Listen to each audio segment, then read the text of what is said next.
CBSE board exam की date sheet पहले ही आ चुकी है और क्लास 12 फिजिक्स सबसे पहले है। अगर आप लोगों के पास फिजिकल एजुकेशन नहीं है तो 20 फेब को पहला पेपर फिजिक्स का होने वाला है, क्लास 12 साइंस वालों का। और अब कुछ दिन पहले ही प्रैक्टिकल की डेट भी आ चुकी है। तो बहुत सारे बच्चे जो सोच रहे हैं कि दिसंबर है, जनवरी उनके पास है और अभी भी तो 20 फरवरी को एग्जाम है, तो भाई वो ये सोचना बंद कर दो कि 2.5 महीने आप लोगों के पास। आपके पास 2.5 महीने नहीं है, आप लोगों के पास 45 दिन है या ज्यादा से ज्यादा 50 दिन है, बस इससे ज्यादा दिन आपके पास नहीं है। तो जो भी बच्चे ऐसे हैं जो सोच रहे हैं कि यार ये लास्ट के कुछ दिनों में पढ़ के अच्छे नंबर ले आऊं, या जिनकी एक बार अच्छे से मतलब सिलेबस हो चुका है और वो सोच रहे हैं कि एक बढ़िया वाला प्लान मिल जाए कि अपने स्कोर को मैं बूस्ट कर दूं, उन सब के लिए ये वीडियो रहने वाली है। लास्ट 45 डेज के लिए फिजिक्स की क्या स्ट्रेटजी रहनी चाहिए उसके ऊपर हम इस वीडियो में बात करने वाले हैं बेटा जी। और जो भी मैं आप लोगों को बताऊंगा वो बिल्कुल रियलिस्टिक होगा, प्रैक्टिकल चीजें हम यहाँ पे डिस्कस करने वाले हैं। कोई भी हवा वाली बात नहीं करी जाएगी कि सुबह 4 बजे उठ जाना भाई, रात को 2 बजे सोना, नहीं भाई, पॉसिबल नहीं है। ठीक है, हमें अपनी हेल्थ का भी ध्यान रखना है, तो सेहत सही रहेगी तभी पढ़ेंगे। तो सारी चीजें जिस भी चीज के बारे में हम यहाँ पे बात करेंगे बिल्कुल रियलिस्टिक और बिल्कुल प्रैक्टिकल होने वाली है। तो लास्ट 45 डेज में क्या प्लान होना चाहिए फिजिक्स के लिए उसके बारे में हम यहाँ पे डिस्कस करने वाले हैं।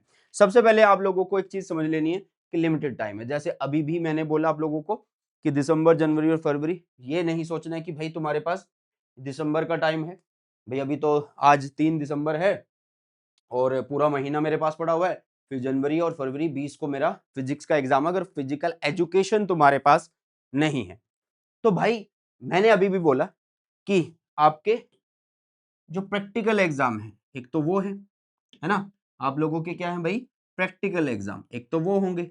अब जब प्रैक्टिकल एग्जाम है तो भाई उसमें 2-3 दिन तो खराब होंगे, केमिस्ट्री भी है साथ में, फिजिक्स भी है, फाइल्स वगैरह तैयार नहीं पड़ी होगी तो वो करवाने में टाइम लग जाएगा तुम्हारा। ओके, इसके अलावा प्री बोर्ड, ठीक है बेटा, कई स्कूल्स में अभी चल रहे हैं प्री बोर्ड 1 और कई में 2 भी होते हैं, तो काफी टाइम उसमें जाएगा। ओके, और आप लोगों को सिर्फ फिजिक्स नहीं करनी है, आपको सब कुछ करना है, केमिस्ट्री भी करनी है यार, और बायो भी करनी है, या बायो नहीं है तो मैथ्स करना है। तो सिर्फ मैं ये बोल रहा हूँ कि आपके पास लिमिटेड टाइम है। अब मत सोचो कि 2.5 महीने पड़े हुए हैं, सिर्फ ये सोच के चलो कि यही बस 45-50 दिन, और यही 45-50 दिन की लड़ाई है जो आपको लड़नी है। अगर इसमें जीत गए तो आप अपने बोर्ड एग्जाम में फोड़ दोगे। ठीक है भाई, तो सबसे पहले ये चीज हमने समझ ली। अब बात करते हैं कि हमें सबसे पहले सेफ जोन में जाना है। ठीक है, आप अगर जीरो पे हैं, आपको अगर लगता है कि आपने एक बार सिलेबस कर लिया बट उतने अच्छे से वो कॉन्फिडेंस नहीं आ रहा है, तो कहीं ना कहीं हमें सबसे पहले सेफ जोन में जाने की जरूरत है। सेफ जोन से मेरा मतलब है कि भाई इतने नंबर तो हमारे कंफर्म हो जाए कि हमें इतना तो पता है कि मैं अच्छे नंबर से पास हो जाऊंगा। तो सेफ जोन के लिए सबसे पहले आपको करना क्या है, ध्यान से सुनना है। हमें स्टार्ट करना है यार ऐसे पोर्शन से जो फिजिक्स का आसान पोर्शन है। और आसान पोर्शन कौन सा यार, 11 से 14 चैप्टर बिल्कुल आसान है, थ्योरी है ठीक ठाक सी, वो समझ में आ जाती है।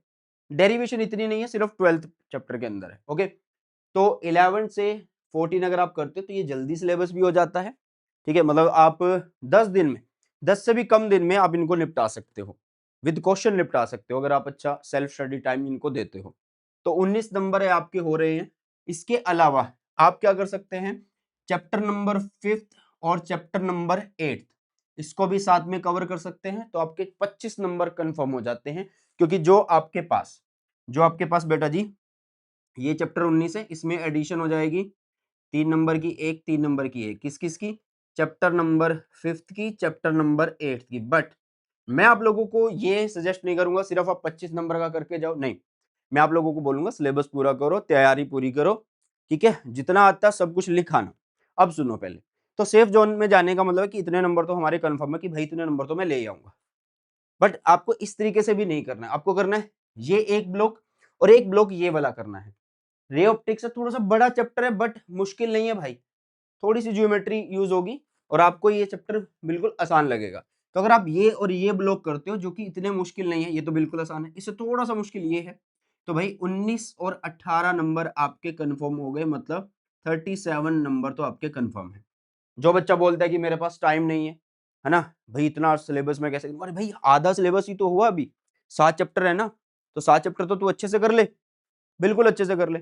अब बचे 7 चैप्टर, इन 7 चैप्टर के अंदर तू सिर्फ क्या यूज कर, 80-20 रूल को यूज कर। ठीक है, अगर तेरे पास बिल्कुल भी टाइम नहीं है, अगर तेरे पास बिल्कुल भी टाइम नहीं है, तो तू सिर्फ इन टॉपिक्स के, इन चैप्टर्स के इंपॉर्टेंट क्वेश्चन कर, इंपॉर्टेंट टॉपिक्स को पढ़, ठीक है, ये मैं बोल रहा हूं। क्लियर है? इतनी सी बात है, छोटी सी। इसके अलावा ध्यान से समझना सारी चीज को।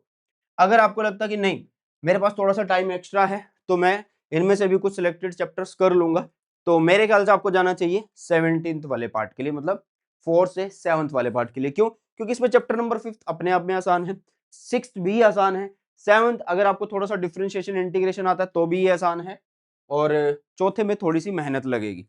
तो आप 17 नंबर यहां से अपने कवर कर सकते हैं, तो आप लगभग लगभग 54 मार्क्स का जो है, 54 मार्क्स का बिल्कुल अच्छे से प्रिपेयर कर सकते हैं इन लास्ट के 45 डेज में भी, और बहुत अच्छे नंबर से फोड़ सकते हैं। और जिन्होंने एक बार तो पूरा सिलेबस कर रखा है, थोड़े बहुत क्वेश्चन कर रखे हैं, तो भाई उन्हें तो इतना टाइम लगेगा भी नहीं। तो जो बिल्कुल जीरो पे है, अच्छे नंबर से पास होना चाहते हैं, भाई ये 2 ब्लॉक जरूर पढ़ना, ठीक है। और जो है कि नहीं मैं पास तो हो जाऊंगा, थोड़ा सा मुझे स्कोर बूस्ट करना है, तो वो लास्ट वाला ब्लॉक जरूर करके जाना। ये अगर तुम्हें फिर भी लगता है कि नहीं यार मुझे वो फील नहीं आ रही है, मुझे तो सारा सिलेबस ही करके जाना है, तो ये सारा कर लिया, ये सारा कर लिया, ये सारा कर लिया, इसके 80-20 रूल के अकॉर्डिंग क्वेश्चन कर लो भाई, टॉपिक्स कर लो। क्लियर? ये एक मेथड है। दूसरी बात, अब हम सबसे ज्यादा किसके ऊपर फोकस करेंगे? जैसे मैंने बोला कि हमें फोकस करना है यार 80-20 रूल के ऊपर। क्या सब चैप्टर के लिए करना है? 80-20 रूल का मतलब क्या, पहले ये समझ लो। 80-20 रूल का मतलब है कि मोस्ट इंपॉर्टेंट टॉपिक्स, उनके most important question, NCERT PYQ के उनके मोस्ट इंपॉर्टेंट डेरिवेशन, उनके मोस्ट इंपॉर्टेंट न्यूमेरिकल्स, ये सब आपको पता हो। और इसके ऊपर वीडियो मैंने इसी चैनल के ऊपर बना रखा है। अगर आपको लगता है कि नहीं मिल रहा है, तो आप सीधा लिखिए 80-20 rule by Sunil Jangra sir, मिल जाएगा आप लोगों को। ठीक है बेटा? तो ऐसे आप लोग 80-20 रूल के अकॉर्डिंग जो है मतलब मोस्ट इंपॉर्टेंट टॉपिक्स जो है वो ढूंढ सकते हैं। ओके, इनका फायदा क्या है? मान लीजिए आपको कोई चैप्टर आ रहा है, उसमें एक दो टॉपिक ऐसे आ गए जो फंस गए हैं, मतलब वो बड़े मुश्किल से हैं, तुम्हारे लिए टाइम कंज्यूमिंग है ना, तुम्हारे लिए कैसे है, टाइम कंज्यूमिंग है, तो आपको करना क्या, देखना है 80-20 की लिस्ट में आके कि भाई वो उस टॉपिक, इन टॉपिक वाली इस लिस्ट में आता है या नहीं आता है। अगर वो इस लिस्ट में है तो भाई फिर तो रट जाओ। अगर तुम्हें लग रहा है कि नहीं यार पिछले 10 साल में ये टॉपिक आया ही नहीं है, फिर उसके ऊपर इतना टाइम लगाने का फायदा ही क्या, नहीं याद हो रहा, नहीं है, साइड लगाओ उसको। तो इसलिए 80-20 रूल इसलिए भी इंपॉर्टेंट हो जाता है। बट मैं बार बार बोल रहा हूँ, 80-20 रूल का यूज सिर्फ इसलिए करना होता है कि जो इंपॉर्टेंट टॉपिक्स हैं उनकी प्रैक्टिस ना रह जाए, उनकी प्रैक्टिस हम सबसे ज्यादा करें।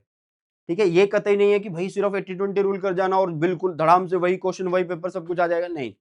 80-20 रूल की भी अपनी एक गरिमा है यहाँ पे, है ना मतलब एक लिमिट है। इसके अलावा फिर क्वेश्चन क्या करने हैं भाई? क्वेश्चन भी बहुत सारे हैं भाई, हमें करने हैं एनसीईआरटी के सोल्ड एग्जाम्पल। कौन से करने हैं भाई?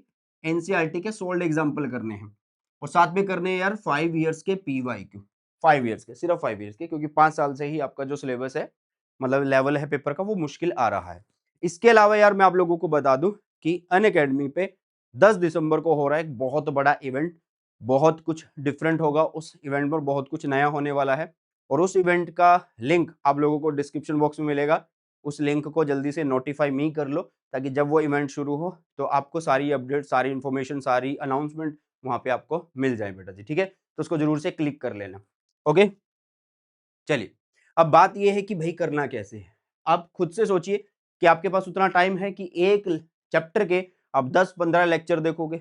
नहीं हो सकता, क्योंकि आपको फिजिक्स नहीं करनी, आपको फिजिक्स, केमिस्ट्री, बायो या मैथ्स ये सब करने हैं, और साथ में फिजिकल एजुकेशन, जो भी एक्स्ट्रा सब्जेक्ट्स होते हैं वो सारे आपको करने होते हैं, मतलब 5 सब्जेक्ट तो मेंटेन करने ही है भाई, कम से कम। तो करें कैसे फिर? तो एक ही सोल्यूशन है यार, वन शॉट वीडियोस। एक ही सोल्यूशन है, वन शॉट वीडियोस। आपको जो भी चीज चाहिए क्लास 12 फिजिक्स के रिगार्डिंग, चैप्टर फर्स्ट चाहिए, electric charges and field by Sunil Jangra sir, YouTube पे लिखो मिल जाएगा, वन शॉट देखो, अपने नोट्स बनाओ साथ में। अगर नोट्स भी नहीं बनते हैं तो hand written notes by Sunil Jangra sir लिखो, वो भी मैंने अपलोड किए हुए हैं यूट्यूब के ऊपर, वो भी आप लोगों को मिल जाएंगे। तो इसका सिर्फ एकमात्र सोल्यूशन है वन शॉट और एक सेल्फ स्टडी। जितना हो सको इस लास्ट टाइम में भाई साहब आप लोगों को सेल्फ स्टडी के ऊपर सबसे ज्यादा फोकस करना है। अब ये टाइम नहीं है कि भाई मुझे तो टाइम नहीं मिल रहा है, आपको टाइम मिले ना मिले आपको टाइम निकालना पड़ेगा खुद से। ये जिम्मेवारी लेनी है कि हाँ यार अब तो 45-50 दिन है और मैं फोड़ने के लिए तैयार हूँ, और उसके लिए मुझे कैसा भी करना पड़े, रातों को जागना पड़े, कैसे भी। हाँ, बट एटलीस्ट आप लोगों को 6 घंटे की नींद अभी के लिए लेनी है, हाँ, जब पेपर चल रहे होंगे 5 घंटे भी चल जाएगी नींद, बट कोई बात नहीं। बट अभी ऐसा मत कर देना कि यार 3-3 4-4 घंटे पढ़ रहे हो, क्योंकि 10-15 दिन अगर तुम 3-3 4-4 घंटे मतलब सो रहे हो, 3-3 4-4 घंटे अगर सोए, तो फिर तुम बीमार पड़ जाओगे और फिर पूरा भाई बुरा हाल हो जाएगा फिर आपकी सेल्फ स्टडी का। तो इसलिए मैं आप लोगों को यही रिकमेंड करूँगा कि एटलीस्ट 6 घंटे तो आपको सोना है, ठीक है? और 24 घंटे है, 24 घंटे में से जो भी है 18 घंटे भाई, उसमें से जो भी स्कूल वगैरह है, बाकी सेल्फ स्टडी का टाइम अपने आप से कैलकुलेट करके निकाल सकते हैं। और अगर आप लोग कहते हो कि नहीं सर एक टाइम टेबल भी बना दो, तो उसके लिए ऊपर मैं वीडियो ले आऊँगा। एक अच्छे वाला टाइम टेबल आप लोगों के लिए ले आऊँगा। बट तब लाऊँगा जब आप कमेंट सेक्शन में बता के जाओगे, ठीक है? तो ये एक स्ट्रेटजी वीडियो बेटा जी, जिसमें आप लोगों को बताया गया है कि कैसे आप लास्ट के इन बचे हुए दिनों में फोड़ सकते हो। तो मिलते हैं हमारी नई वीडियो में, नई क्लास में। सो बाय, टेक केयर। जय हिंद, वंदे मातरम।